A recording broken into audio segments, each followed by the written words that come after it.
Hi. So, have you made the decision?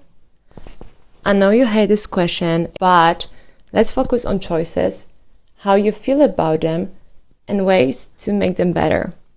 So first I want to talk about the decision itself, why you and I suck at making one, present you with the ideas of choosing by two of my literary crushes, give you some questions to ask yourself, and hopefully make you feel lighter in a meaningful way.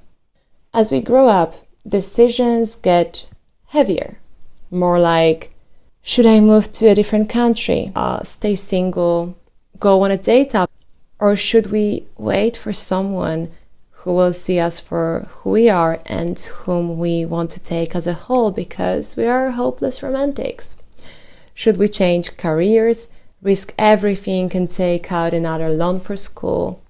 If moved to another country, how to get visa, how to pay taxes, then should I be team main lead or second lead, giving your heart to another non-existing crush?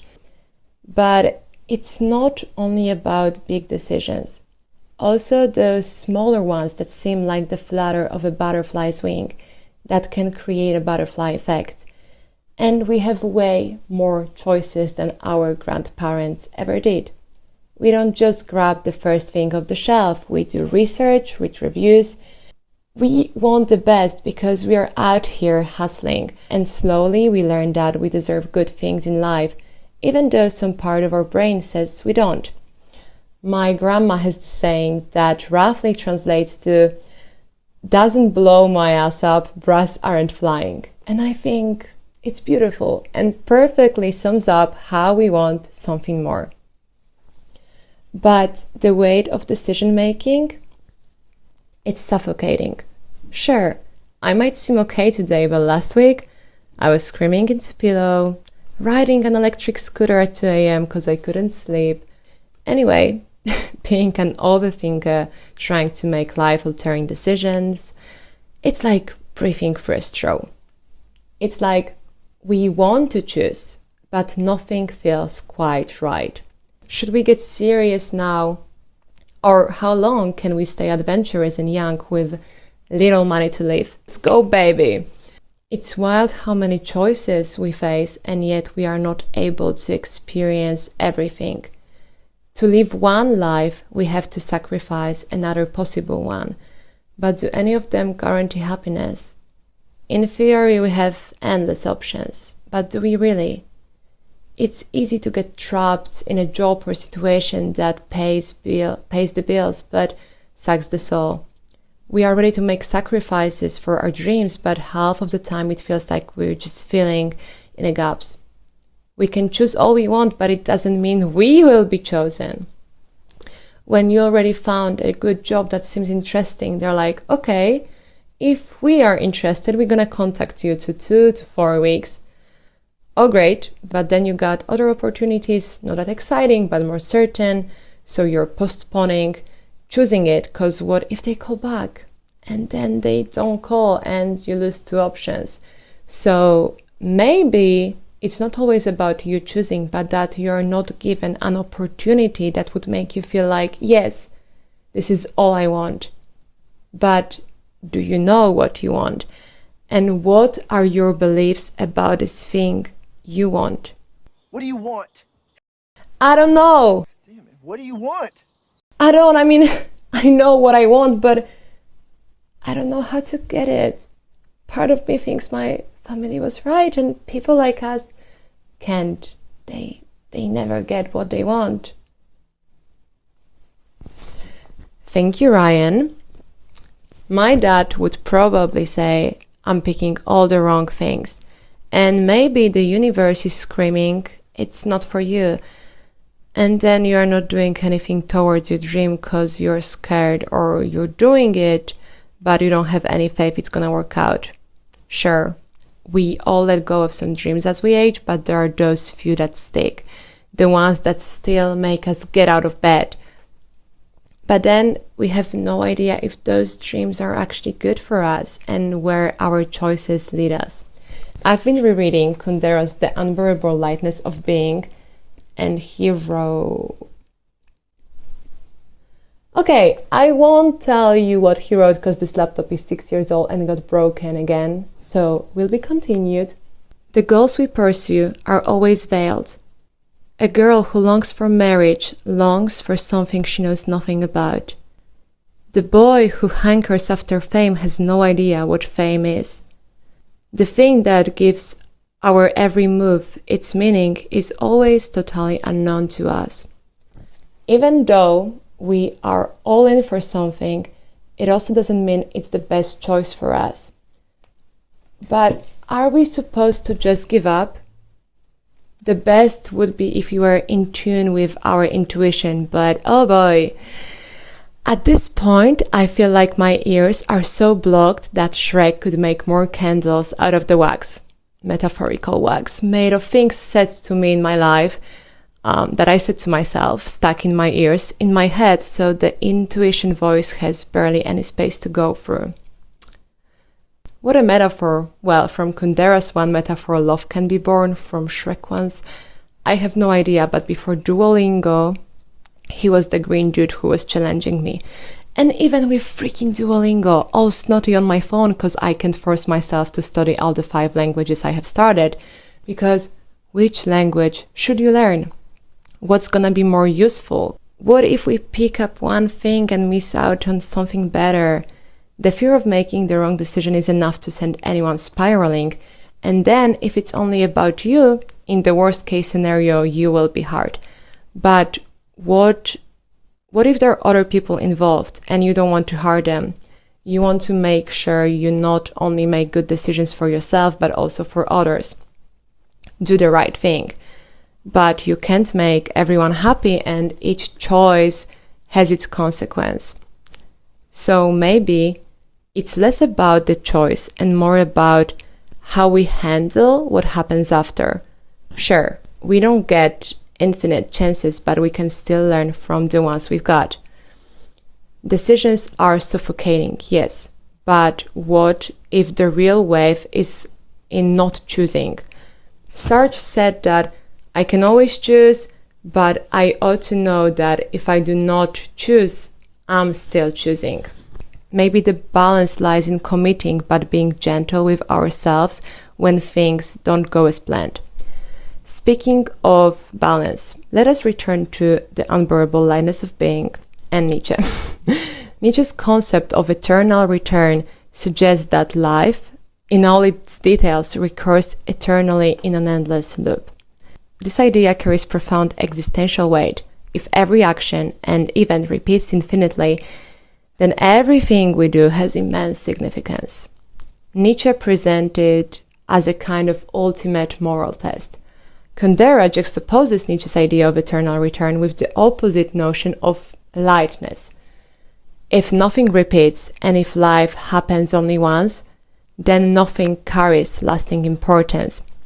This makes existence light in a sense that events lack enduring consequence, but also paradoxically, this lightness might lead to a sense of insignificance or meaningless. Human life occurs only once, and the reason we cannot determine which of our decisions are good and which bad is that in a given situation, we can make only one decision. We are not granted a second, third, or fourth life in which to compare various decisions. Kundera thought it through, but it gives us 2 options, right? The burden of making a decision because it's gonna heavily affect our lives, which make us crazy, even more, or treating the decision as something insignificant because we don't know what would be the best, therefore nothing matters. Maybe he meant that we should just embrace whatever decision we will finally decide to make. But there's a catch. Our beliefs shape our choices. If we don't believe in ourselves that we can be happy, that people like us can be happy, no decision will probably give us this feeling. So maybe it's not about what we choose, but about shifting our mindset, which again is annoyingly difficult. But what if instead of opposing those two gentlemen's perspectives, we try to combine them? If we assume that we only have one life in the specific circumstances, in this particular body, every choice matters, even though we cannot check other options. But life is still a loop until we break a pattern. What I mean is that Nietzsche says eternal return, but I think we can try to explain it easier. Let me try. We are put in different situations, but they trigger the same responses and emotions in our bodies until we decide to change something in our way of thinking. The most dumb example is when you, or in this specific case, I drink. I haven't been drinking in a long time because the more I learn about my brain, the more I'm trying to give it all the best. And also I did dumb shit things after. And I promised myself not to do this anymore. But there I was, tipsy, after one glass of Prosecco, because when you're not practicing, your muscles get weaker. I was being honest, too honest, confessing my feelings to my three crushes at the same time and sharing TMI. Morning, I was taking a shower, washing away the sticky traces of stupidity in my eternal return, promising myself I will never drink again, just like I did 4 times before. But what if this time the choice is not about a promise I will likely break, but the choice to listen to the voices in my head and try to be more compassionate? Okay, Annie, they might think you're stupid, and even if you are, then what? But come on, you haven't hurt anyone. They laughed at you, but laughter prolongs life, and you also boost their ego. Instead of calling yourself the dumbest person alive and spiraling in guilt and shame, I'm here. That's okay. You're emotional, you like people, you wanted to express it. They probably don't even remember that. It's mostly in your head. So this time, I chose to not beat myself, as I had done before. This shift is difficult AF, and for most people, it doesn't happen immediately. Even though YouTube videos says, change your program overnight, well, maybe just me, and it's me. Hi, I'm the problem, it's me. Took me 6 years to have nicer thoughts, and still I am complete bitch to myself sometimes. But those small steps, small changes, small choices can contribute to make your life lighter and more meaningful. This situation from the perspective of time is completely insignificant, but there are more serious cases. However, when I think of that, they are not far away from being drunk. We want to do something and we finally get the courage to do it. Making a decision, just like alcohol, stimulates the release of dopamine and serotonin. We feel high just to wake up the next day with a mental hangover. That maybe it wasn't the best decision. But from only the perspective of the night and the morning, we can see the bigger picture. No matter if one is 16 or 61, we are kind of oblivious to what's going to happen next. We can try to predict, and well, that's why overthinking can be useful sometimes. But most of the time, we really have no idea. But we can try to be compassionate towards ourselves. Kundera mentioned that all languages that derive from Latin form the word compassion by combining the prefix meaning with, com, and the root meaning suffering, late Latin passio. In other languages, Czech, Polish, German, and Swedish, for instance, this word is translated by a noun of an equivalent prefix combined with the word that means feeling. That's how I interpret compassion, with feeling, letting yourself to feel everything, fears, hopes, being overwhelmed, being excited. Talk to yourself with feeling and make choices out of love, not out of fear. So now I have a few questions for you that can be helpful. Maybe you can journal, add it to your shadow work. What is your internal monologue before and after making a decision?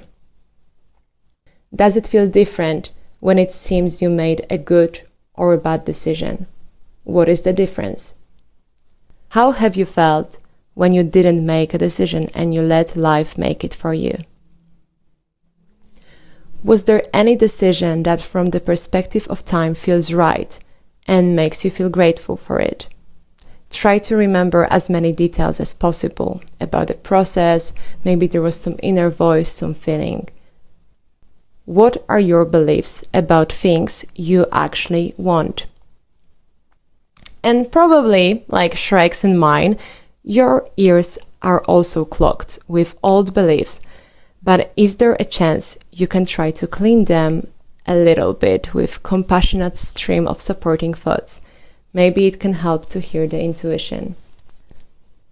What choice seems worth living and uplifting and gives hope that you will become happier?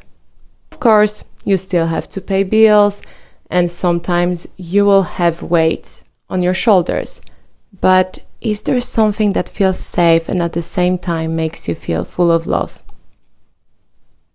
Is there something that makes you feel light without weighing fear of meaningless? I wish you that and send you all my love.